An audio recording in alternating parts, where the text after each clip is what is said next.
Sherlock Holmes, the Master Detective. Sherlock Holmes, the Master Detective is a compilation of stories penned by Sir Arthur Conan Doyle featuring the iconic detective Sherlock Holmes and his loyal friend Dr. John Watson. This collection not only showcases the brilliance of Holmes' detective reasoning but also affects the societal issue of the Victoria era.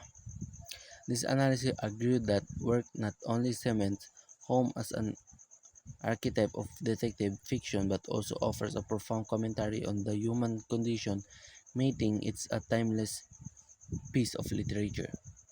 Reflection. As a child, I was captivated by the adventure of Sherlock Holmes, the iconic detective created by Arthur Conan Doyle. I vividly recall that the first time I read A Study in Scarlet, the, the thrill of piecing together clues alongside Holmes and his loyal companion. These lessons continue to resonate as I navigate challenges in my own life.